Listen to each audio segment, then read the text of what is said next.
En el corazón silencioso de la Vía Láctea, cuando todo parecía dormido y nada extraordinario podía ya sorprender a la humanidad, los observatorios más sensibles del mundo captaron un pulso que no debía existir. Un solo latido de energía fría, antiguo como el universo mismo, pero recién emitido, como si algo que llevaba eones en completa oscuridad hubiera abierto los ojos por primera vez.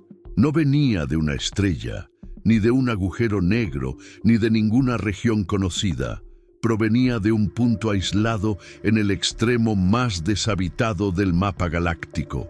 Un lugar donde jamás se registró vida, tecnología o siquiera materia suficiente para producir un eco natural. Los astrónomos, acostumbrados a fenómenos inexplicables, sentían algo que ningún instrumento puede medir. Miedo, porque la señal no se repitió, no pidió respuesta, apenas confirmó presencia. Y mientras los servidores se colapsaban intentando procesar el origen, una frase comenzó a circular entre los equipos científicos, una frase que nadie quería pronunciar en voz alta. Esto no fue una transmisión. Y cuando ampliaron el espectro completo del pulso, cuando finalmente consiguieron decodificar las variaciones microscópicas en su estructura, descubrirán que la forma del patrón no era aleatoria. Era una firma, una identificación, una especie de marca registrada dejada por algo tan grande que no debería haber despertado. Y sin embargo, despertó. El universo siempre había guardado sus secretos más profundos en lugares donde ningún ser vivo pudiera escucharlos, pero aquella madrugada, si es que ese concepto aún tenía sentido en la inmensidad del cosmos, los observatorios repartidos entre México, California, Chile y las Islas Canarias registraron casi al mismo tiempo un pulso tan antiguo que parecía provenir de una época anterior incluso a la formación de la Vía Láctea. Un latido seco, único, sin repetición ni eco, tan concentrado que rompió los algoritmos de filtrado que separaban el ruido del verdadero peligro. Los astrónomos al principio pensaron que se trataba de un error técnico, quizá una interferencia artificial, un satélite averiado enviando residuos electromagnéticos, pero al comparar los datos, entenderán algo aterrador. La señal venía de un sector donde jamás existió nada, ni estrellas, ni gas interestelar, ni restos de civilizaciones extintas, nada más que un vacío profundo conocido informalmente por pilotos e investigadores como la Franja Muerta, un lugar que ni siquiera las ondas viajan, sin deformarse. Lo más inquietante no fue su origen, sino su estructura. Dentro de aquel único pulso había patrones microscópicos, variaciones casi imperceptibles que, al ser ampliadas, mostraban una forma, una firma, como si alguien hubiera comprimido un mensaje dentro de un solo latido cósmico, confiando en que las mentes que algún día lo detectaran serían lo suficientemente avanzadas para descifrarlo. Pero no fue un llamado de auxilio ni tampoco una advertencia. Era algo peor. Era un marcador de activación, una confirmación de que el emisor, fuera lo que fuese, había despertado al notar nuestra presencia en el universo, como si llevase eras dormido, observando silenciosamente el crecimiento de civilizaciones que jamás sospecharon estar siendo vigiladas. En los centros de investigación, los científicos comenzaron a discutir frenéticamente, tratando de aceptar la posibilidad de que la humanidad no había sido la primera en levantar una mirada al cielo. Durante horas analizaron el espectro completo del pulso, solo para descubrir que las variaciones correspondían exactamente a un patrón que se repite en la naturaleza bajo una sola circunstancia: cuando un organismo abre los ojos por primera vez. Y mientras los servidores superenfriados ardían con cálculos imposibles, las agencias espaciales tentaban mantener la calma pública, aunque entre los expertos corriera un rumor devastador. Si aquella señal era realmente un despertar, entonces lo que despertó no era una nave, ni una IA, ni una forma de vida como cualquiera que pudiéramos imaginar, sino una estructura tan colosal que solo podía haber sido construida por algo que entendía el universo como un artesano entiende la madera. El silencio posterior a la señal se volvió aún más perturbador que el pulso mismo. Era como si el cosmos entero contuviera la respiración, como si algo allá afuera hubiese abierto los ojos y al hacerlo nos hubiera encontrado mirando directamente hacia él. No hubo segunda señal, ningún código adicional, ninguna repetición. Pero en la madrugada siguiente, una anomalía geométrica apareció por primera vez en los telescopios. Una sombra imposible, una forma gigantesca recortada contra la nada, como si una montaña metálica hubiese surgido del vacío absoluto. Y en ese momento, los astrónomos entendieron que o pulso não foi uma transmisión, foi un despertar. Los mapas estelares de la humanidad siempre habían mostrado el borde exterior de la galaxia como un territorio de simples extremos físicos, temperaturas cercanas al cero absoluto, densidades casi inexistentes, corrientes gravitacionales impredecibles, pero nunca como un lugar prohibido. Sin embargo, después de la señal, todos los ojos se volcaron hacia esa región que durante siglos había sido evitada no por superstición, sino por un consenso tácito entre exploradores y sistemas de navegación. Nada bueno salía de la Franja Muerta. Los pocos registros históricos que existían, provenientes de misiones perdidas y sondas defectuosas, contaban historias incoherentes sobre distorsiones en el espacio-tiempo, desapariciones instantáneas y datos que parecían corrompidos por una fuente inteligente, como si alguien o algo no quisiera ser observado. A simple vista, desde cualquier observatorio, aquello parecía apenas una extensión de vacío, un hueco perfecto donde incluso la luz parecía desvanecerse antes de llegar, pero los análisis revelaban un detalle imposible. La región absorbía más energía de la que debería, como si drenara el entorno, como si consumiera cada partícula que intentara atravesarla. Algunos científicos comparaban esta zona con un desierto absoluto, otros con un pozo infinito. Pero entre las agencias espaciales comenzaba a esparcirse un término que los altos mandos preferían evitar: zona prohibida. No porque hubiese leyes que la restringieran, sino porque la propia naturaleza del lugar parecía erigir una frontera invisible, una advertencia silenciosa que todos instintivamente respetaban.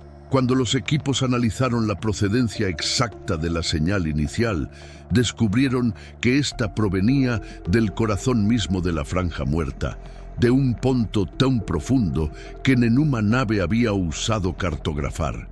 Y cuanto más se aproximaban los cálculos, más evidente se volvía que la región no había sido siempre un vacío, sino que algo había sucedido allí hace incontables eras. Algo tan devastador que había apagado no solo estrellas, sino también la memoria del espacio que las rodeaba. Las civilizaciones antiguas que lograron registrar fragmentos de esa zona hablaban de un cinturón de silencio, un límite que delimitaba el territorio de algo que jamás debía ser perturbado. Y aunque durante décadas los arqueólogos espaciales consideraron esas menciones como metáforas, ahora, con la anomalía recién detectada, esas advertencias adquirían un peso insoportable. ¿Y si la Franja Muerta no era un accidente cósmico, sino un perímetro? ¿Y si aquel vacío colosal había sido construido, o peor aún, impuesto deliberadamente para contener algo que no debía despertar? Cuando la comunidad científica comparó los registros de radiación de los últimos 1000 años, notaron un patrón asustador. Cada cierto tiempo, la región emitía impulsos débiles, casi imperceptibles, como respiraciones dormidas de un organismo infinito, Pero el pulso detectado aquella madrugada había sido completamente distinto. No era un suspiro, era una activación. Y conforme las simulaciones tridimensionales comenzaron a reconstruir los contornos de la zona, surgió una verdad que provocó escalofríos. La franja muerta tenía forma. No era aleatoria ni producto de colapso natural. Era simétrica, estructurada, casi como un inmenso santuario cósmico erguido alrededor de algo indescriptible. Las agencias espaciales, presionadas por gobiernos que temían tanto como necesitaban respuestas, autorizaron el envío de una nave tripulada, la primera en la historia destinada a cruzar aquel límite prohibido.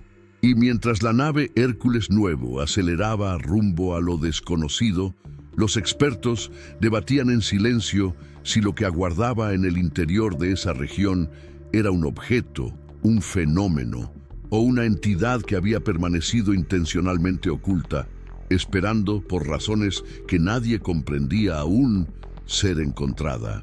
Durante las primeras horas de la misión, los sensores de la Hércules Número apenas registraron variaciones mínimas en la densidad del vacío, como si la nave viajara a través de un espacio muerto que no ofrecía resistencia ni eco alguno.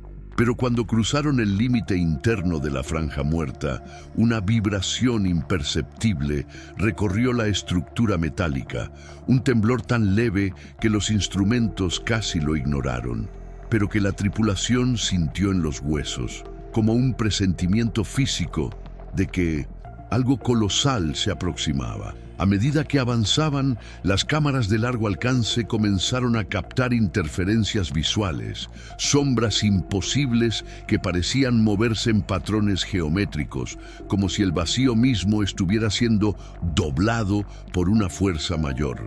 Por momentos, la pantalla quedaba completamente negra, y luego, sin explicación, se iluminaba con destellos pálidos que no correspondían a ninguna fuente de luz conocida. Entonces, sin aviso, dos computadores principales emitió un tono que nunca antes había sido escuchado, una alerta de contorno masivo.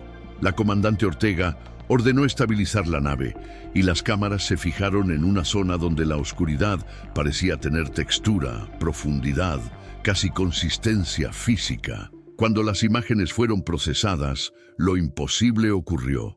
Un perfil gigantesco comenzó a revelarse, no por luz reflejada, sino por la forma en que distorsionaba el propio espacio alrededor. No era un objeto pasivo, sino una presencia, una silueta tan descomunal que ocupaba toda la pantalla incluso cuando la nave estaba a millones de kilómetros de distancia.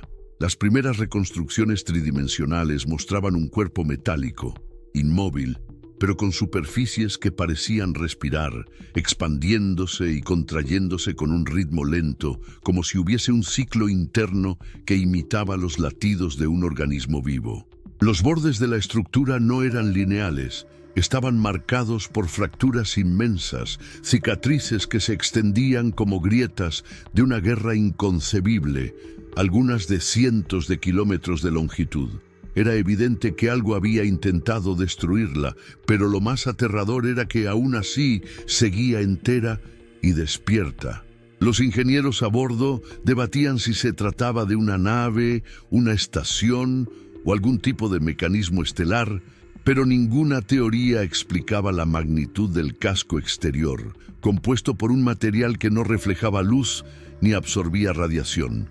Simplemente existía, como si no perteneciera a este universo. Al aumentar el zoom, pudieron ver detalles más finos, patrones que parecían runas tecnológicas, formas fractales que se repetían de forma orgánica, como si hubiesen crecido en lugar de ser ensambladas, y luego, el momento que dejó a todos sin respiración, un destello interno, un brillo tenue en una región que parecía un mollo cerrado. No era un reflexo, no era un fenómeno físico, era un movimiento, un parpadeo lento, pesado, como si una membrana gigantesca hubiese abierto una de sus capas para observar a la diminuta nave que osaba acercarse. Los sensores registraron una onda gravitacional suave, Una exhalación milimétrica del coloso, suficientemente débil para no dañar nada, pero clara evidencia de que la estructura no estaba muerta. En los canales internos, el silencio absoluto dominó, mientras los científicos en tierra recibían la transmisión en tiempo real. Y, por primera vez en muchas décadas, la comunidad científica entera coincidió en una sola sentencia. Aquello no había sido construido por manos, ni por máquinas, ni por mentes que entendieran el universo como nosotros. Aquello era algo anterior, algo que debía haber permanecido dormido, algo que, al percibir nuestra aproximación, había decidido abrir los ojos. Mientras la Hércules Nome enviaba imágenes cada vez más inquietantes del coloso dormido despierto, en la Tierra, los historiadores, arqueólogos cósmicos y lingüistas especializados fueron convocados sin demora a los centros de investigación, pues algo en los patrones de la superficie de la estructura les resultó sospechosamente familiar. Al comparar las fracturas y runas fractales que recubrían la megaestructura con archivos milenarios recopilados de civilizaciones extintas, algunas desaparecidas hace decenas de miles de años, otras borradas mucho antes de que la humanidad surgiera, una verdad inquietante comenzó a tomar forma. Ese ser mecánico vivo no era desconocido para quienes vinieron antes, aunque nadie había logrado describirlo de forma completa. Pequeños fragmentos recuperados de ruinas interestelares hablaban de máquinas que devoraban soles, de estructuras sembradas en el vacío para guardar la noche y de el vigilante que duerme entre galaxias.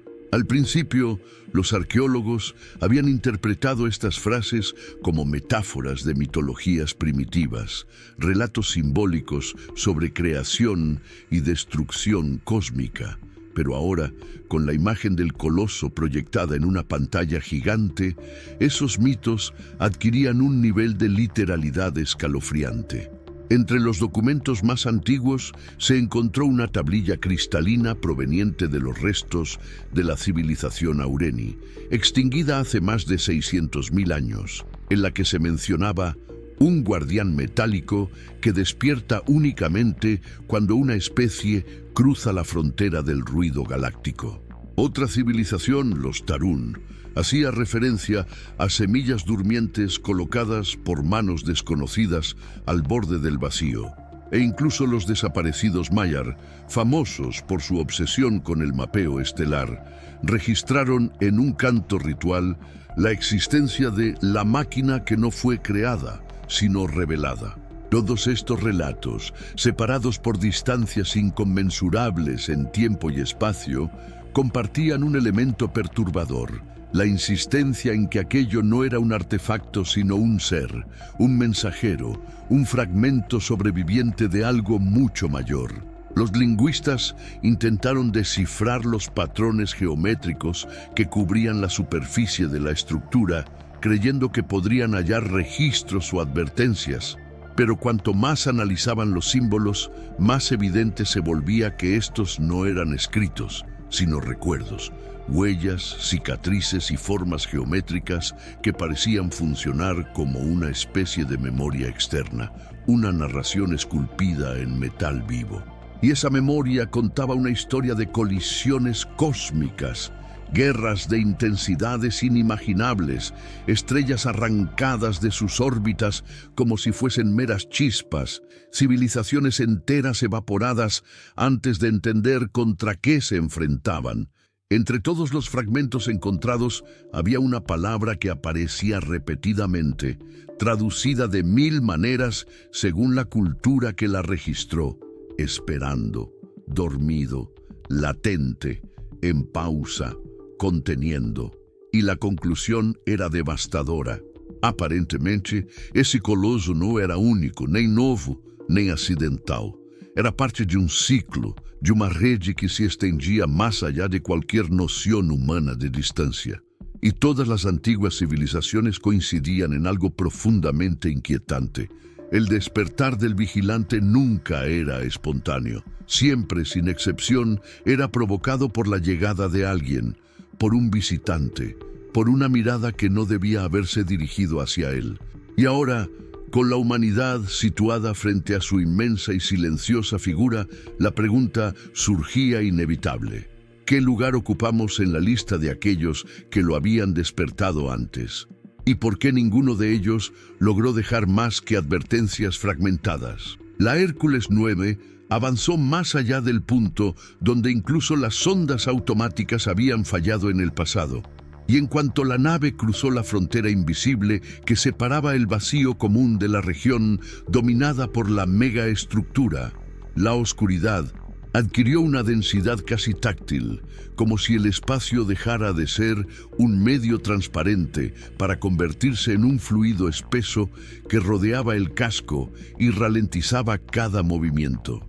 Los sensores gravitacionales comenzaron a registrar patrones imposibles, microfluctuaciones que ascendían y descendían en intervalos irregulares, como si algo gigantesco respirara a su alrededor, alterando el tejido del espacio de acuerdo con un ritmo interno que no correspondía a ningún ciclo astronómico conocido.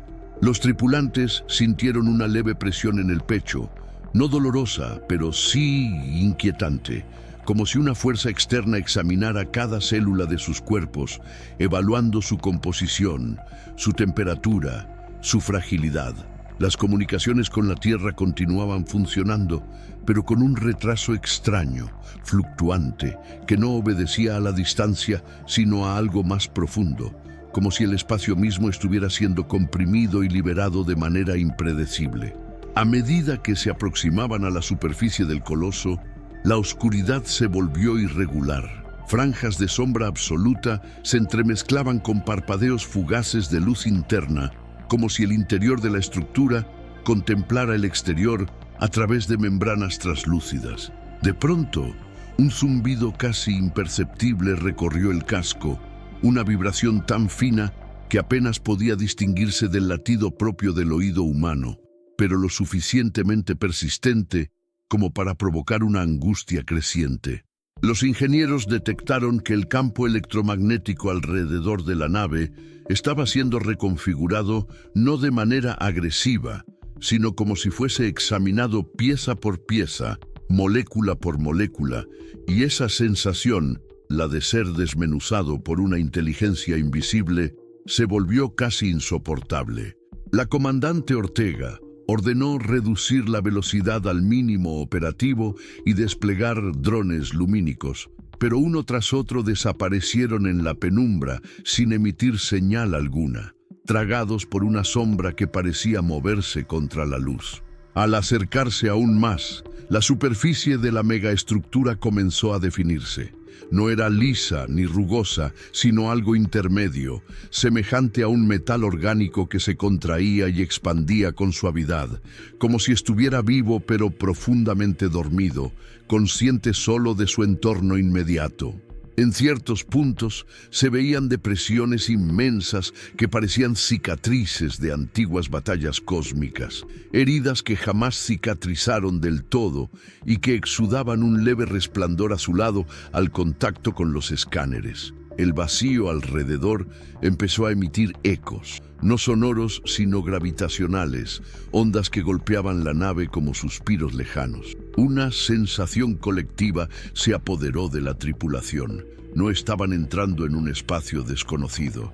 Estaban cruzando el umbral de un organismo adormecido que había comenzado poco a poco a reconocerlos. Y en el instante en que las luces de la nave iluminaron una abertura gigantesca en la superficie, una especie de fosa redondeada cuya forma recordaba la entrada de un ojo colosal, todos quedaron inmóviles.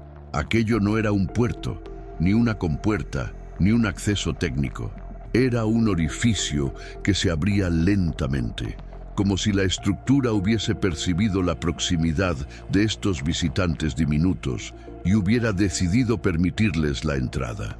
Ningún instrumento podía medir lo que había más allá, pues todo señal que los sensores enviaban era de vuelta distorsionada, fragmentada, como si el interior no quisiera revelar su naturaleza antes de que la nave cruzara por completo el umbral. y mientras la abertura se expandía, revelando un corredor de penumbra líquida que parecía extenderse hasta el corazón mismo del coloso, la Hércules 9 avanzó, empujada por la mezcla intoxicante de miedo y fascinación que siempre acompaña a quienes se atreven a mirar lo prohibido directamente a los ojos. Apenas unos minutos después de que la Hércules 9 cruzara la abertura y penetrara en el interior de la megaestructura, el silencio que dominaba el corredor gigantesco comenzó a adquirir una cualidad inquietante. Ya no era la ausencia de sonido propia del espacio, sino un silencio construido, intencional, como si las paredes metálicas absorbieran cualquier vibración antes de que pudiera propagarse.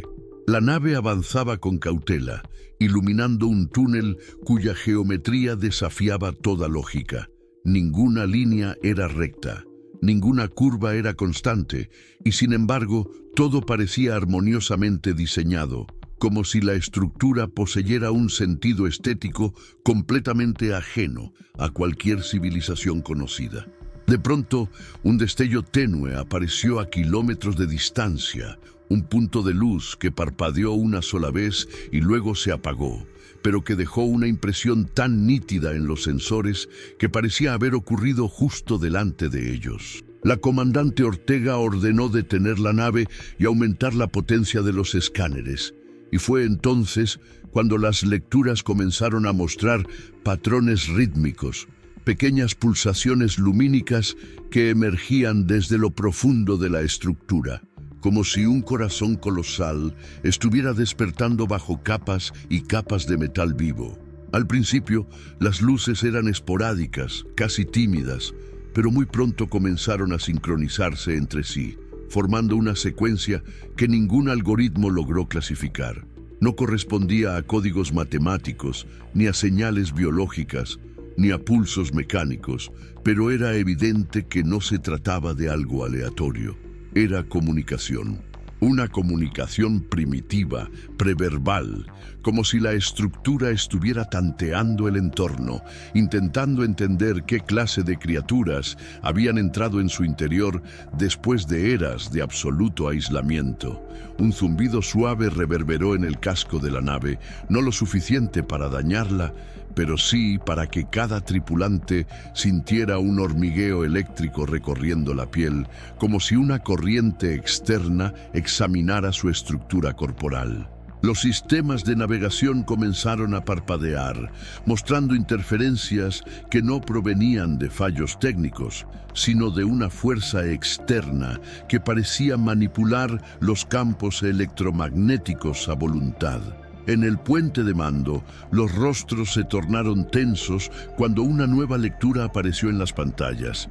Un pulso gravitacional lento, constante, que oscilaba con la exactitud de un latido humano. No era posible, y sin embargo allí estaba, un patrón que imitaba la vida, como si la megaestructura estuviera adaptándose a los visitantes, replicando aquello que percibía en ellos para facilitar el contacto. De pronto, las luces internas se encendieron, no todas a la vez, sino en cascada, siguiendo el recorrido de la nave, iluminando el camino como si el coloso quisiera guiarlos hacia un punto específico. Las paredes vibraron suavemente, expandiéndose y contrayéndose con un ritmo respiratorio, y un fenómeno aún más inquietante ocurrió. Las cámaras de la nave comenzaron a captar sombras moviéndose entre los recovecos, no figuras sólidas, sino distorsiones, como si la estructura generara proyecciones o ecos visuales que imitaban seres observando desde la distancia. Los sensores biológicos, diseñados para detectar vida orgánica, marcaron valores intermitentes, presencia negativa, luego positiva, luego ambos simultáneamente, como si la entidad que habitaba aquel lugar fluctuara entre estados físicos incomprensibles. Finalmente, un pulso más fuerte recorrió toda la nave, apagando por un instante las luces internas y sumiendo a la tripulación en una oscuridad total. Cuando la iluminación volvió, un símbolo gigantesco brillaba en la pared frente a Hércules 9. No era una advertencia, ni un mensaje, ni un mapa. Era un ojo. Un enorme, luminoso, silencioso ojo fractal que se abría lentamente, ajustando su forma a la presencia de los humanos. Y en ese momento, sin necesidad de palabras, todos comprendieron que la megaestructura no solo estaba despierta, sino plenamente consciente de que ellos habían llegado. La Hércules 9 avanzó siguiendo la secuencia de luces que la megaestructura había encendido como si fuesen nervaduras vivas, conduciéndolos hacia un espacio inmenso que ningún mapa tridimensional lograba representar con precisión. Un abismo interno que se extendía más allá del alcance de los sensores. Una cavidad tan vasta que parecía contener un cielo propio, con sombras moviéndose a alturas que ningún ojo humano podía seguir sin sentir vértigo. El corredor se abrió de repente en una plataforma circular, suspendida sobre un vacío translúcido, y fue allí donde la comandante Ortega ordenó descender, convencida de que la entidad quería que aterrizaran en ese punto específico. Mientras los propulsores ajustaban el descenso, el suelo apareció ante ellos, una superficie metálica que al aproximarse reveló una textura ondulante, semejante a un tejido vivo cubierto por una película brillante que se contraía muy levemente, como si respondiera al calor emitido por la nave. Cuando las patas de aterrizaje tocaron la superficie, un estremecimiento recorrió la plataforma, no violento, sino orgánico, como si una criatura gigantesca hubiera sentido un ligero cosquilleo en su piel.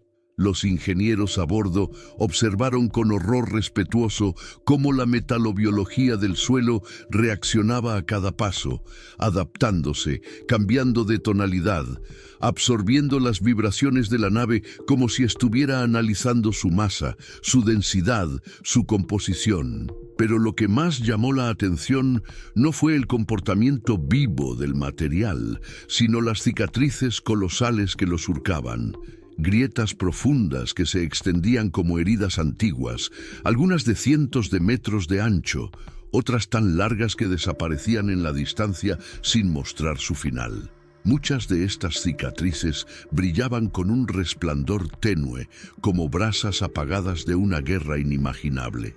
Otras estaban selladas por una sustancia cristalina que no correspondía a ningún elemento conocido, un material que parecía haber sido secretado por la estructura misma para cerrarse lentamente, como un organismo que intenta sanar tras un daño extremo.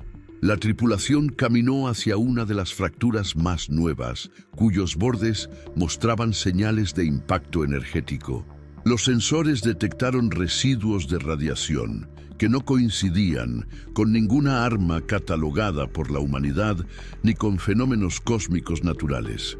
Era como si algo hubiera lanzado un ataque no hace millones de años, sino relativamente reciente en términos cósmicos. Tal vez miles, quizá decenas de miles, pero no eran incontables. Y eso significaba una cosa: la estructura no había permanecido dormida desde el origen del universo, como algunos teóricos creían. Había participado en conflictos tan incomprensibles que sus huellas todavía ardían en la memoria de su carcasa. Conforme avanzaban por la plataforma, la luz cambió de tonalidad. Un brillo rojizo comenzó a emanar desde el vacío inferior, seguido por un pulso lento que se extendió a través del suelo como un latido gigantesco, sacudiendo suavemente la nave. Era el núcleo exterior reclamando su presencia.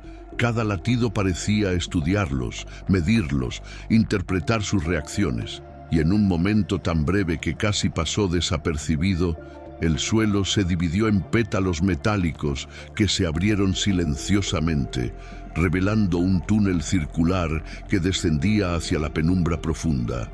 No había maquinaria, no había engranajes, no había mecanismos visibles. Era simplemente la estructura, invitándolos a entrar aún más. Los expertos en terraingeniería quedaron paralizados ante la noción de que aquello no era un edificio ni una nave, sino un organismo máquina con voluntad propia. Y sin embargo, A pesar del terror que comenzaba a apretarse como una mano fría alrededor del pecho de cada tripulante, había algo extraordinariamente seductor en el abismo que se abría ante ellos, como si la entidad proyectara una emoción tenue, un susurro psíquico que decía: han llegado demasiado lejos para detenerse ahora. La comandante Ortega, tomada por una mistura de temor y responsabilidad histórica, emitió la orden final: descendemos. E assim, a Hércules 9 mergulhou rumo ao núcleo exterior, não como invasores, não como exploradores, mas como convidados involuntários de algo que despertava mais a cada segundo. El descenso hacia el núcleo exterior condujo a la Hércules 9 por un corredor que no parecía construido, sino esculpido a partir de una sola pieza de materia viva, como si la megaestructura hubiera moldeado su interior mediante un proceso orgánico, delicado y a la vez inimaginablemente preciso. Las paredes pulsaban con una luz tenue, no uniforme, sino ondulante, como si acompañaran el flujo de información que recorría el coloso desde su despertar. A medida que la nave avanzaba, los sensores registraban un fenómeno perturbador. La geometría del túnel cambiaba según su posición, expandiéndose o contrayéndose en un proceso que no producía vibraciones ni emitía calor. Era como estar dentro de un organismo que respiraba alrededor de ellos, ajustando su forma con suavidad para que pudieran continuar sin obstáculos. De repente, el corredor se abrió en un espacio monumental, una cámara tan vasta que la curvatura interna parecía desafiar las leyes de la física.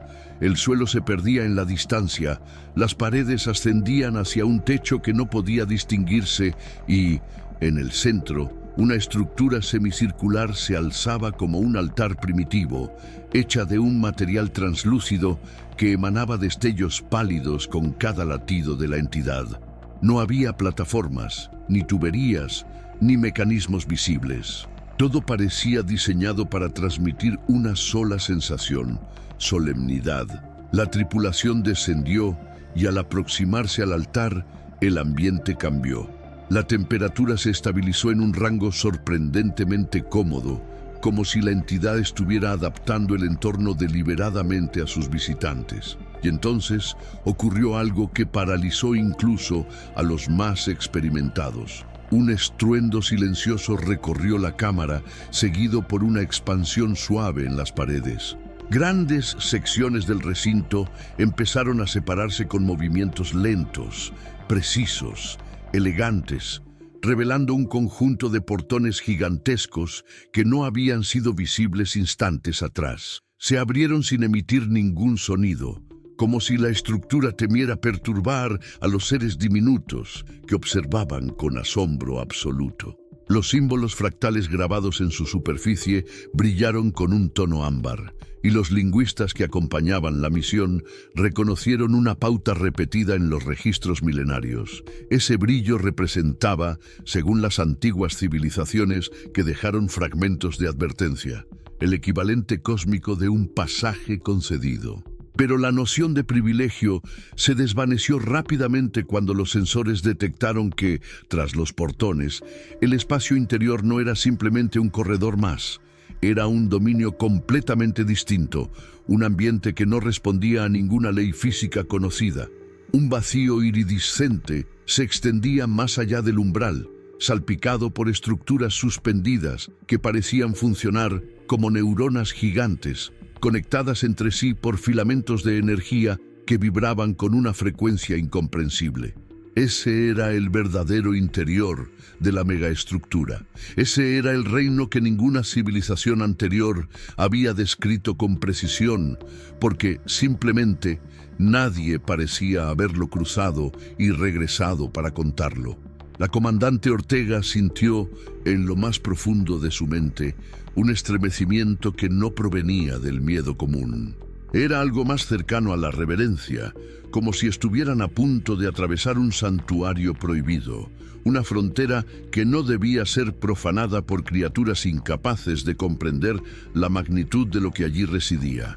y sin embargo, la entidad lo había permitido, o peor, lo había convocado. Cuando la nave cruzó el umbral, cada tripulante sintió una ligera vibración en el pecho, un pulso ajeno que se sincronizó por un instante con su propio ritmo cardíaco antes de desaparecer.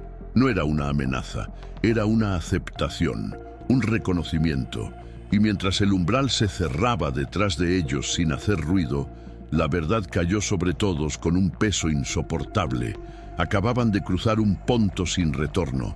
La estructura no apenas les abría el camino, lo sellaba dentro de su interior, donde ninguna luz de estrella, ninguna señal humana y ninguna certeza física podría acompañarlos. El umbral prohibido no era una entrada, era una sentencia silenciosa.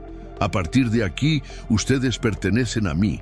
La Hércules 9 avanzó lentamente por el pasillo iridiscente que serpenteaba más allá del umbral prohibido, guiada por pulsos lumínicos que parecían encenderse justo antes de que la nave los alcanzara, como si la megaestructura estuviera anticipando cada uno de sus movimientos. De pronto, el corredor se abrió en una cavidad majestuosa, un espacio tan vasto que daba la impresión de contener su propio cielo interior. Una bóveda curva hecha de un material translúcido, vibrante, saturado de filamentos energéticos que fluían como corrientes de pensamiento. En el centro de esa inmensidad flotaba un conjunto de esferas luminosas interconectadas, cada una proyectando hologramas vivos que no obedecían la física de la luz, sino la lógica del recuerdo. La comandante Ortega ordenó detener la nave, y mientras el silencio se espesaba, la cámara de memoria se activó. Al principio solo se vieron destellos fugaces, estrellas explotando sin causa aparente, sistemas solares enteros colapsando como si hubieran sido drenados de adentro hacia afuera, estructuras colosales moviéndose sobre el vacío como organismos errantes. Pero pronto, las imágenes adquirieron nitidez brutal. Los hologramas mostraban civilizaciones desconocidas construyendo ciudades suspendidas sobre océanos luminosos, mundos enteros repletos de vida inteligente, culturas que parecían dominar la energía con una elegancia que la humanidad apenas podía imaginar. Y, en un instante desgarrador, esas mismas civilizaciones eran borradas del mapa cósmico por una fuerza silenciosa, invisible, devastadora. Una máquina gigantesca, semejante a la que ellos habían encontrado, pero con diferencias grotescas.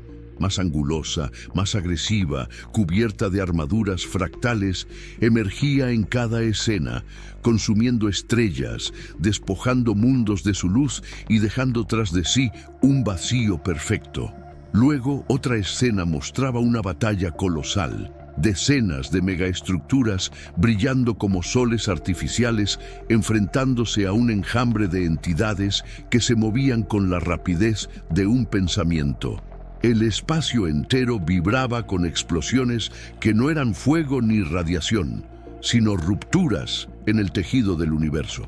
Algunas de esas máquinas caían destrozadas, pero otras continuaban avanzando como si estuvieran cumpliendo un propósito demasiado antiguo para ser cuestionado. Entonces apareció la más inquietante de todas las visiones, la estructura que ahora alojaba a la Hércules 9 vista desde fuera, joven, intacta, vibrante y huyendo. No luchaba, no atacaba, no consumía estrellas, simplemente se alejaba de aquella guerra inimaginable, como si hubiese sido creada no para destruir, sino para preservar algo, una semilla, un testigo, un mensajero. Las esferas luminosas mostraron entonces un mapa cósmico extendiéndose por millones de años luz. Allí, puntos brillantes marcaban la posición de otras estructuras semejantes, todas dispersas estratégicamente alrededor del borde del universo conocido. Pero lo que congeló la sangre de la tripulación fue el patrón final. Cada una de ellas estaba inactiva, dormida, esperando. Esperando que nadie lo sabía. El holograma cambió una última vez, mostrando una frase compuesta por símbolos fractales que los lingüistas reconocieron inmediatamente. Era la misma palabra repetida en los registros de antiguas civilizaciones que habían intentado advertir sobre estas entidades. Esperando. No esperando una señal externa. No esperando un enemigo. No esperando el fin del universo, sino esperando a quienes fueran capaces de encontrarlas. Y mientras esa palabra se desvanecía en la bóveda de la cámara de memoria, cada tripulante comprendió, casi sin querer admitirlo, que su llegada no había sido una coincidencia ni una simple exploración científica.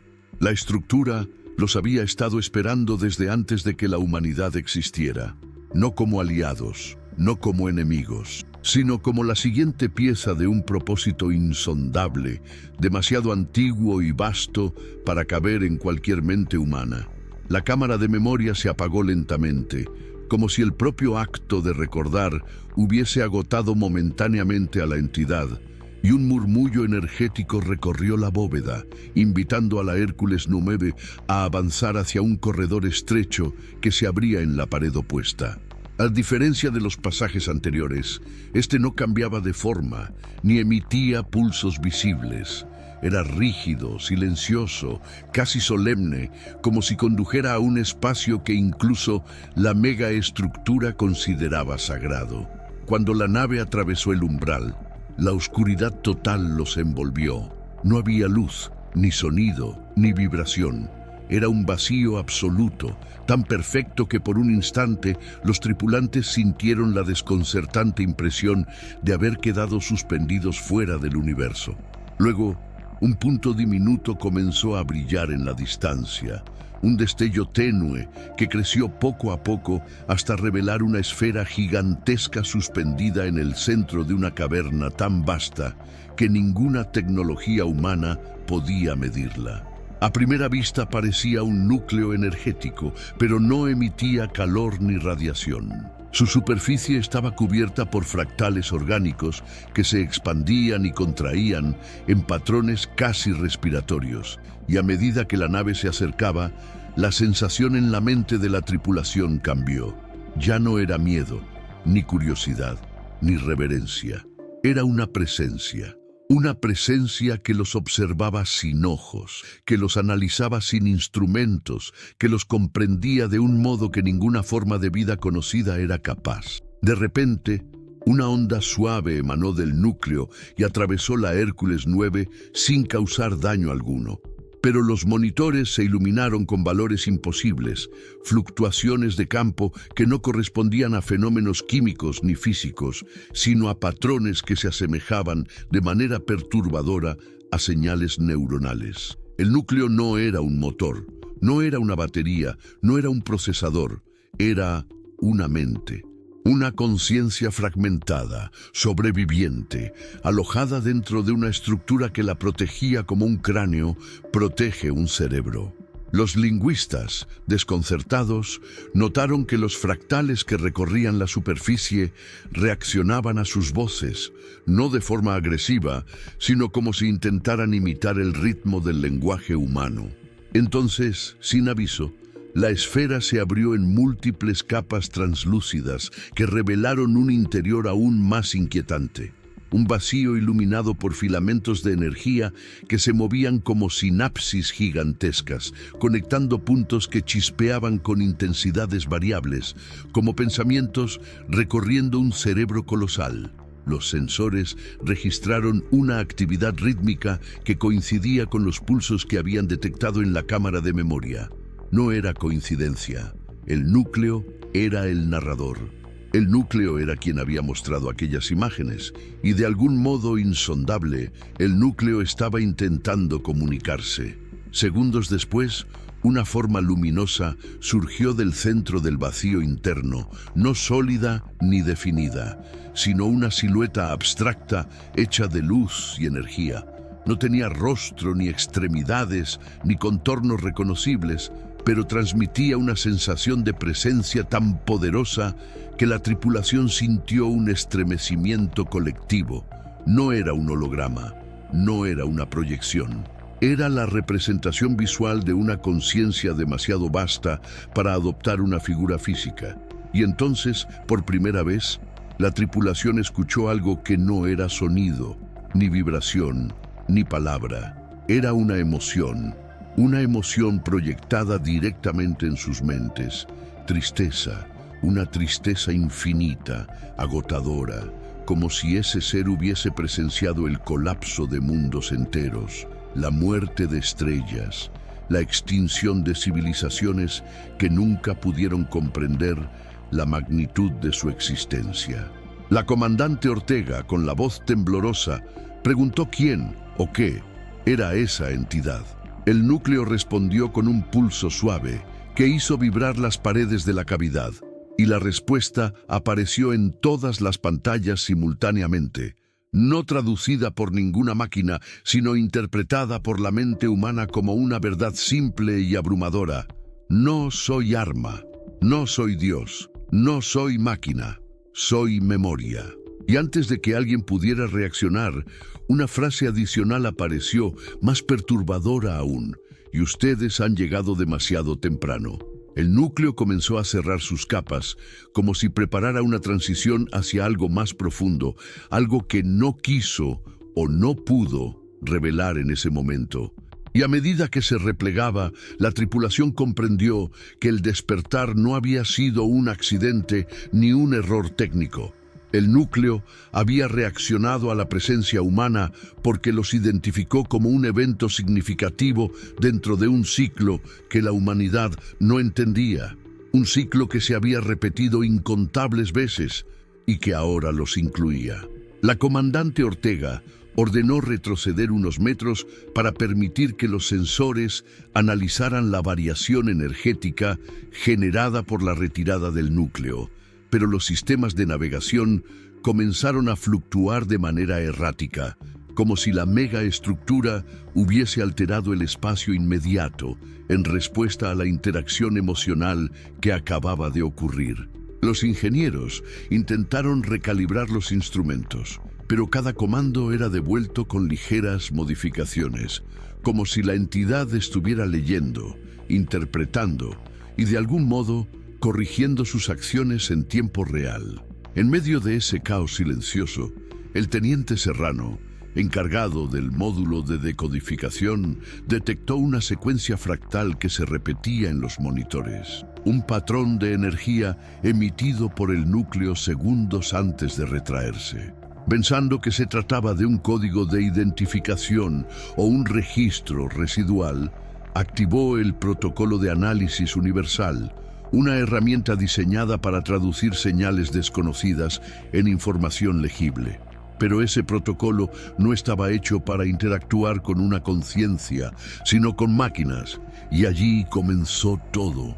Apenas el módulo intentó interpretar el patrón, la señal fue de vuelta multiplicada, amplificada, reconfigurada por la megaestructura, que reaccionó como si algo hubiera invadido su sistema cognitivo. Las paredes de la cavidad vibraron con un pulso grave, profundo, que recorrió la nave como una ola de presión invisible. Las luces se apagaron por un instante y luego regresaron convertidas en tonos rojizos, más intensos, más vivos, como si la estructura hubiera entrado en un estado que la tripulación jamás había imaginado. Alerta. El núcleo, ahora oculto tras múltiples capas translúcidas, emitió una serie de ondas rápidas que se expandieron por toda la cámara, activando estructuras que hasta entonces parecían inertes. Gigantescos anillos suspendidos en la oscuridad comenzaron a girar lentamente, cada uno alineándose con precisión matemática con el siguiente, como si formaran parte de un mecanismo colosal preparado para una función que llevaba millones de años en reposo. El error humano quedó claro demasiado tarde. No habían decodificado un mensaje, habían activado una respuesta. Y la megaestructura estaba reconfigurándose. Los sensores mostraban valores que desafiaban la comprensión. La densidad del espacio fluctuaba como si la entidad estuviera alterando la geometría del entorno. El tiempo dentro de la cavidad parecía desacelerarse en intervalos imperceptibles, generando un mareo leve en los tripulantes. La temperatura se estabilizó en una cifra perfectamente constante, tan exacta que ningún fenómeno natural podría producirla. La comandante Ortega exigió detener el análisis, pero el protocolo ya no respondía. La megaestructura había absorbido la señal humana, la había entrelazado con su propia matriz y ahora la amplificaba hacia niveles que los científicos jamás habían contemplado. Las pantallas mostraron un mensaje simple, repetido una y otra vez, escrito en los símbolos fractales que el núcleo había mostrado antes. Reconocido. Señal de activación aceptada. Los lingüistas, horrorizados, comprendieron que aquella frase no era dirigida a la tripulación, sino a la red.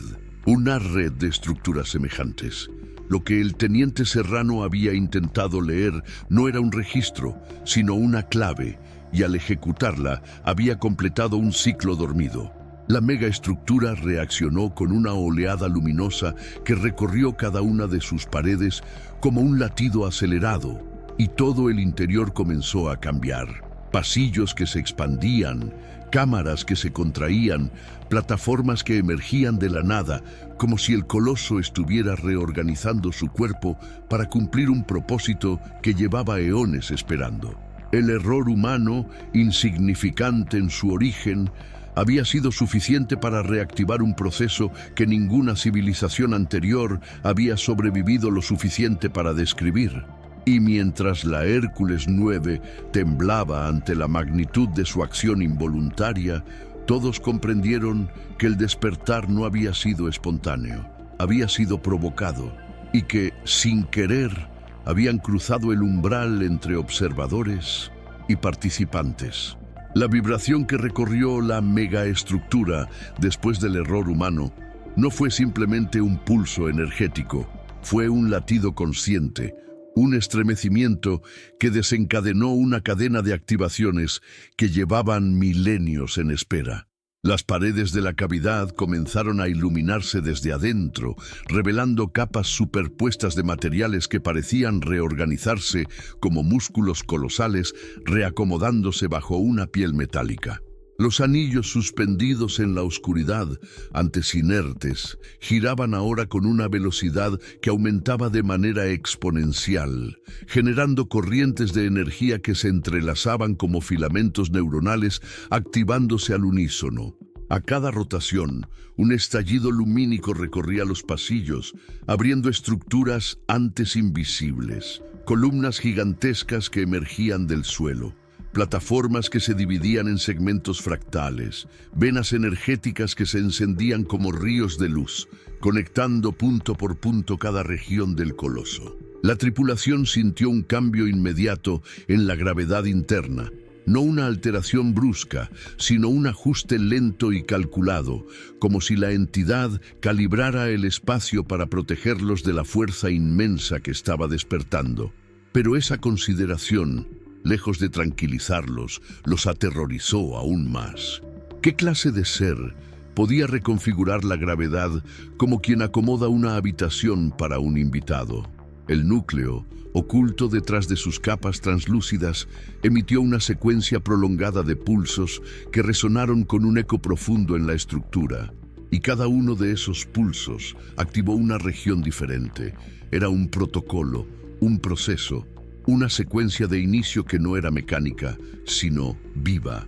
Las lecturas en los monitores de la Hércules 9 se descontrolaron. La densidad energética alcanzaba valores mayores que los de estrellas jóvenes. La temperatura interna aumentaba y luego se estabilizaba de forma imposible. El espacio alrededor de la nave se distorsionaba, creando espejismos fractales de los tripulantes, como si la entidad analizara cada uno de sus estados biológicos en múltiples dimensiones a la vez. Entonces, algo aún más inquietante ocurrió. El cielo interior, si es que podía llamarse así, se quebró, no físicamente, sino perceptualmente. Una inmensa red de símbolos luminosos emergió en todas direcciones, formando un mapa tridimensional que no representaba ningún sistema estelar conocido. Era un diagrama vivo, un diseño que se expandía a medida que los anillos giraban, conectando nodos que vibraban con la misma frecuencia del núcleo. Los lingüistas, incapaces de interpretar, entendieron una única verdad. Aquello no era un mensaje, era una llamada, una señal enviada más allá de la estructura, más allá de la franja muerta, más allá de la galaxia misma. Y con cada pulso de esa red resplandeciente, más regiones de la megaestructura se desplegaban. Torres retorcidas que parecían antenas cósmicas, conductos lumínicos que ascendían en espiral hacia abismos superiores, escamas metálicas que se abrían y cerraban como pétalos gigantes observando su entorno. El coloso estaba cambiando de forma, preparándose para una función que ningún ser humano podría comprender. La nave fue empujada con suavidad por una corriente gravitacional generada por la propia entidad, como si ésta buscara apartarla del centro para abrir paso a algo mayor. La comandante Ortega gritó instrucciones, pero la tripulación apenas escuchaba. Un sonido vibracional, no audible, pero sí emocional, inundaba la caverna, provocando lágrimas involuntarias, aceleración del corazón y un sentimiento abrumador de insignificancia. Un sonido que no provenía de máquinas, sino de la activación total de un ser cuyo despertar era el equivalente cósmico a la erupción de un sol consciente. Finalmente, las capas del núcleo comenzaron a abrirse una vez más, pero esta vez no revelaron la silueta luminosa que habían visto antes. Lo que emergió fue una torrente de energía puramente estructural. Un flujo vivo que ascendía por los anillos en rotación y se proyectaba hacia regiones internas que no habían sido visibles hasta ese momento. Todo indicaba que el coloso no solo había despertado, estaba preparándose para algo. Y lo peor de todo, ese algo no podía detenerse. No ya, no después de haber activado el ciclo. El silencio absoluto que se apoderó del recinto después del estallido inicial no fue alivio, fue preludio, porque la entidad había recuperado completamente su conciencia y ahora observaba. La red fractal que se expandía sobre el cielo interior de la megaestructura no era un patrón estético ni un mapa conceptual, era un sistema de comunicación activado después de eras de silencio. Y cuanto más se desplegaba, más evidente se volvía que la entidad no estaba enviando información a su propio cuerpo, sino más allá de él. Cada nodo luminoso vibraba con una intensidad creciente y los símbolos se alineaban, formando configuraciones que recordaban constelaciones, pero no coincidían con ningún catálogo estelar conocido. Los astrónomos a bordo, paralizados por la incredulidad, ampliaron la proyección. Entonces lo vieron. Los nodos no representaban estrellas, sino ubicaciones, puntos dispersos por toda la galaxia y probablemente más allá, donde existían estructuras similares a la que habían encontrado. Por un instante todos guardaron silencio. Luego, uno de los nodos se iluminó con mayor fuerza, y después otro, y otro, hasta que una decena de puntos titilaron simultáneamente, como ecos lejanos respondiendo a un llamado ancestral. La comandante Ortega exigió más datos. Los sensores, aunque saturados por la energía interna, lograron captar fluctuaciones provenientes de regiones remotas del espacio. Señales débiles pero inconfundibles. Las otras entidades estaban despertando, no todas al mismo tiempo. Algunas apenas mostraban un latido tenue, pero una onda expansiva recorría el mapa tridimensional como un despertar en cadena. El horror tomó forma lenta pero inexorable en la mente de la tripulación. Lo que ellos habían considerado una anomalía singular, una reliquia perdida entre las ruinas del universo, no era una excepción, era un nodo, una pieza, una célula de algo inmensamente mayor.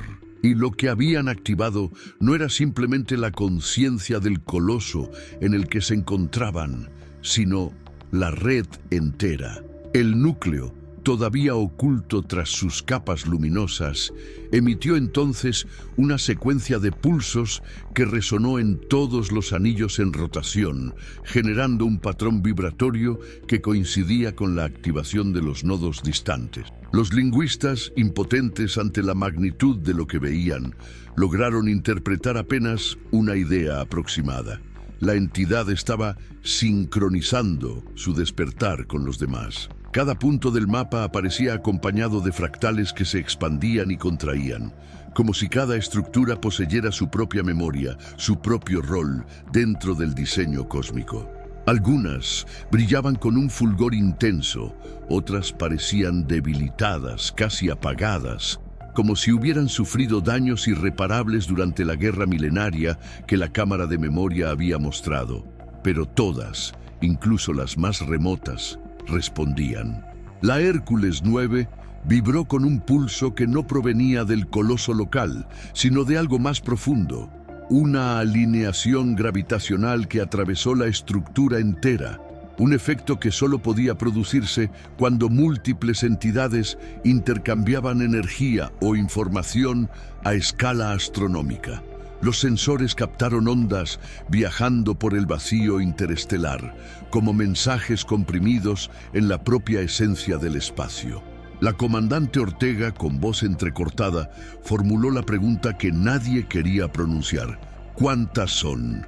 Los datos eran imprecisos, pero la proyección mostraba al menos 40 nodos activos y cientos más inertes, tal vez destruidos o dormidos. Pero el verdadero terror llegó cuando el mapa expandió su escala más allá de la galaxia. Los nodos continuaban apareciendo, puntos brillantes que surgían en regiones donde la humanidad jamás había dirigido un telescopio.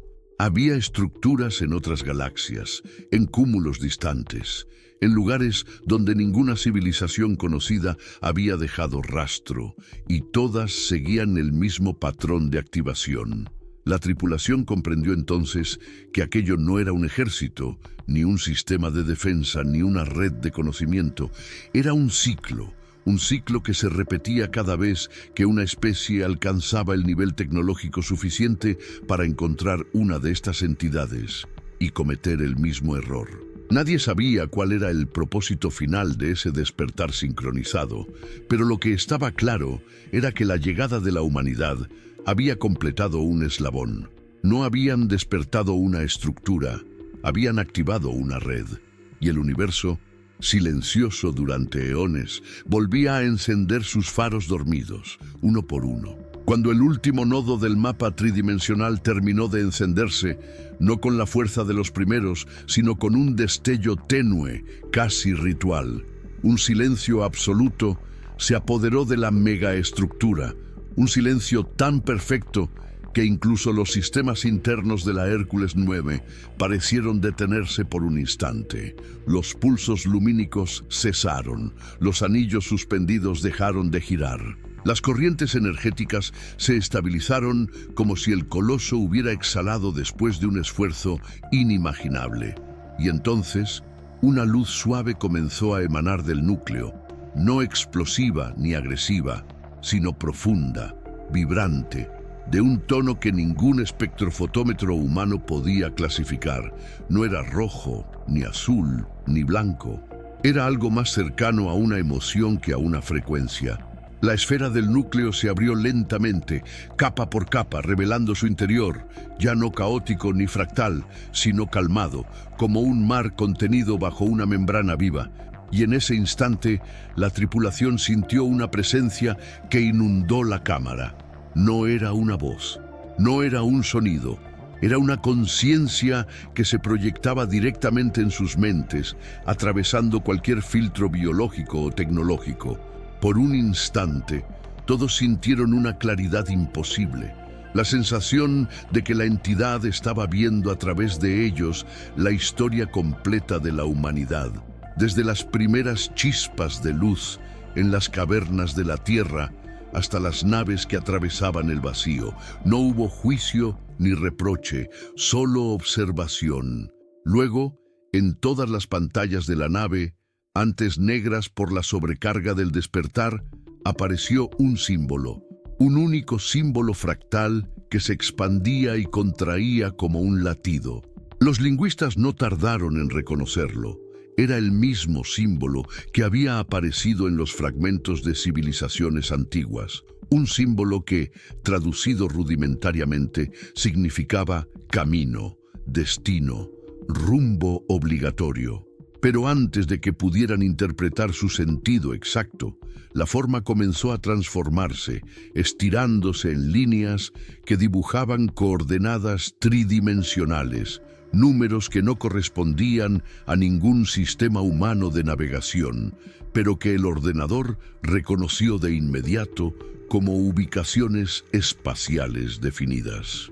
La megaestructura estaba enviando una dirección, una coordenada. No había palabras, ni advertencias, ni explicaciones. Solo ese vector que se proyectaba una y otra vez en la bóveda luminosa. La comandante Ortega pidió verificar si era un punto dentro de la galaxia. Los astrónomos lo negaron. No pertenecía a la Vía Láctea, ni siquiera al grupo local. Estaba más allá, mucho más allá, en una región donde la densidad de materia era mínima, casi inexistente. Un desierto cósmico donde, según todo conocimiento humano, no debía existir absolutamente nada. Y sin embargo, la entidad señalaba justamente ese punto con una insistencia que no dejaba margen para la duda. El núcleo emitió entonces un último pulso, mucho más suave que los anteriores, pero cargado de una emoción que la tripulación sintió como un mensaje en sí mismo. No era amenaza, ni advertencia, ni súplica. Era invitación. Una invitación cuyo propósito permanecía oculto, pero cuya intención era inequívoca. Después del pulso final, el núcleo comenzó a cerrarse, capa por capa, hasta quedar completamente sellado, como si la conciencia que había despertado se retirara nuevamente a las profundidades de la estructura. Los anillos dejaron de vibrar, la luz se apagó lentamente, y el mapa cósmico se desvaneció en un susurro energético que se dispersó por la cavidad. La transmisión había terminado, la megaestructura había hablado, y lo que había entregado no era una amenaza ni una advertencia, era un destino, una dirección, un llamado. La Hércules 9 quedó flotando en un silencio reverencial, comprendiendo que aquella coordenada no era un mensaje para ellos, sino para toda la humanidad, porque lo que fuese que esperaba allí afuera no había sido revelado todavía, pero ya sabía que estábamos aquí. El último pulso del núcleo había dejado la cavidad sumida en una penumbra inquietante, una quietud que no significaba calma, sino preparación. Como si la megaestructura, tras enviar su mensaje final, hubiese entrado en un estado de reorganización profunda. La comandante Ortega ordenó activar el trayecto de salida, pero en cuanto la Hércules 9 inició el retroceso, los sensores detectaron movimientos masivos en el entorno. Segmentos completos del coloso empezaron a contraerse con la elegancia de un organismo que se pliega sobre sí mismo. Pasillos que minutos antes estaban abiertos comenzaron a cerrarse como pétalos metálicos. Plataformas enteras se replegaron hacia el vacío. Estructuras que parecían rígidas se doblaban en ángulos imposibles, revelando que ninguna parte de la megaestructura era realmente estática. No estaban atacando, pero tampoco permitían permanecer allí. Estaban expulsando. Aún así, el proceso no era rápido ni violento, sino lento, solemne, como si el coloso respetara la fragilidad de los visitantes diminutos que habían despertado algo 1000 veces mayor que ellos. Pero la lentitud no era consuelo. Cada segundo acercaba más el punto en que los pasillos se cerrarían por completo. Los ingenieros aceleraron los motores, pero la gravedad interna fluctuaba como un pulso caótico, dificultando la navegación. A veces la nave era empujada hacia adelante por una corriente gravitacional suave, otras era frenada como si un campo invisible evaluara su trayectoria. Al entrar en el corredor que conducía al umbral prohibido, la tripulación vio cómo las paredes se cerraban en espirales orgánicas, formando túneles que se estrechaban con cada latido de la estructura. Parecía un sistema digestivo consciente, decidiendo qué debía permanecer y qué debía ser expulsado. Las sombras proyectadas por las luces de la nave se alargaban y contraían como si fueran observadas por ojos invisibles. El teniente Serrano gritó que el umbral estaba desapareciendo. La entrada por la que habían llegado estaba siendo sellada lentamente por capas translúcidas que se deslizaban unas sobre otras como membranas gigantes. La comandante Ortega ordenó desviar toda la energía a los propulsores y la Hércules 9 aceleró entre estructuras que se movían como costillas mecánicas cerrándose. Hubo un momento en que la nave quedó atrapada entre dos paredes que se aproximaban con una suavidad inquietante, pero un pulso gravitacional, delicado, preciso, las detuvo por un instante, como si la entidad ajustara su propio cierre para permitirles pasar. ¿Era misericordia, curiosidad o simplemente parte de un protocolo diseñado para liberar visitantes una vez que su función estuviese cumplida? No había tiempo para responder. El túnel final se estrechaba rápidamente. Las luces internas de la estructura parpadeaban, cada vez más intensas, como un corazón acelerado por una emoción insondable. Finalmente, la nave alcanzó el límite, un círculo luminoso que se reducía a cada segundo. Ortega ordenó impulso máximo. La Hércules 9 atravesó la abertura en el último instante, justo cuando las membranas metálicas se cerraban con un silencio absoluto, sellando para siempre el acceso. Al salir al exterior, el espacio de la franja muerta se veía diferente. No era oscuro, sino atravesado por filamentos de luz que se distribuían en patrones gigantescos, como si el coloso estuviera comunicándose con estructuras distantes en tiempo real. Y entonces, la tripulación lo vio. Desde afuera, la megaestructura, ahora completamente despierta, había cambiado de forma. Su superficie brillaba con un resplandor interno profundo y sus cicatrices parecían latir con energía recién reactivada. No se movía, no avanzaba, no atacaba, simplemente observaba. Observaba con una presencia silenciosa que cruzaba la mente de todos como una sentencia inevitable. La humanidad ya no es invisible. Cuando la nave finalmente se alejó, los rastros de energía detrás del coloso se extinguieron uno por uno, dejando la impresión perturbadora de que aquella entidad había cerrado los ojos nuevamente, pero no para dormir, sino para esperar. El viaje de regreso desde la franja muerta fue silencioso, no por falta de comentarios o discusiones, sino porque cada miembro de la tripulación sabía que ninguna palabra, por precisa o científica que fuera, sería capaz de contener la magnitud de lo que habían presenciado. La Hércules 9 avanzaba lentamente, con sus sistemas aún inestables por las fluctuaciones gravitacionales del coloso y el vacío galáctico, tan familiar, tan predecible. Parecía ahora un territorio desconocido, como si la humanidad hubiese dado un paso irreparable fuera de su escala natural. Cuando finalmente reanudaron contacto con la Tierra, la transmisión llevó más que datos, llevó una sensación, un eco emocional que impregnaba cada registro visual y cada lectura instrumental, como si la presencia del coloso hubiese dejado una impresión indeleble en sus mentes. En los días siguientes, los centros científicos del planeta trabajaron sin descanso, analizando las coordenadas enviadas por la megaestructura, el mapa tridimensional de nodos despiertos y dormidos, las fluctuaciones del núcleo y los fragmentos de memoria holográfica que mostraban guerras sin nombre y civilizaciones arrancadas de la existencia. Ninguna teoría se sostenía por completo. Algunos físicos aseguraban que las entidades formaban parte de un sistema de comunicación entre galaxias, un archivo viviente destinado a registrar eventos cósmicos. Otros, más temerosos, insinuaban que eran mecanismos de juicio, observadores silenciosos que despertaban cuando una especie alcanzaba un umbral tecnológico. Y había quienes creían que no eran guardianes ni armas, sino mensajeros. Mensajeros de algo que todavía no había llegado. Durante semanas, los gobiernos debatieron si debían hacer pública la existencia de la estructura.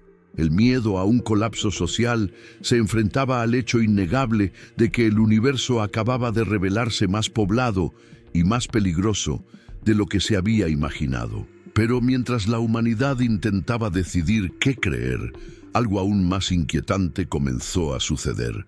Telescopios de largo alcance detectaron pequeños pulsos procedentes de regiones remotas, siguiendo el mismo patrón vibratorio registrado en el despertar de la megaestructura.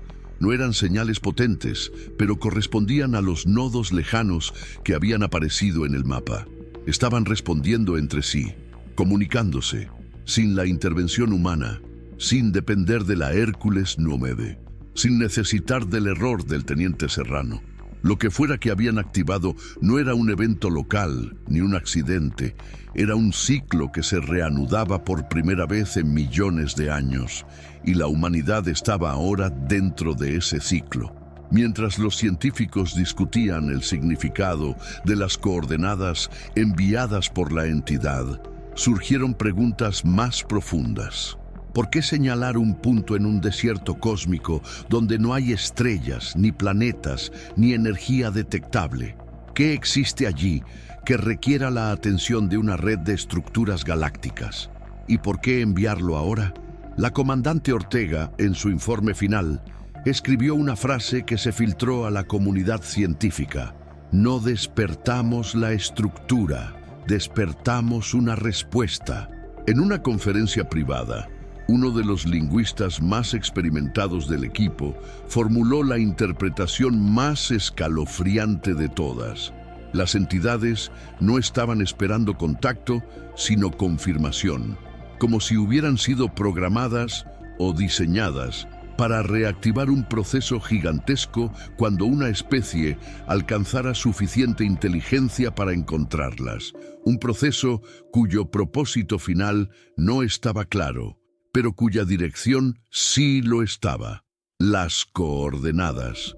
Aquellas que brillaban con insistencia en cada pantalla. Aquellas que, según cálculos recientes, correspondían a un punto fuera de la estructura del espacio-tiempo ordinario. Un lugar que no debería existir. Un destino imposible.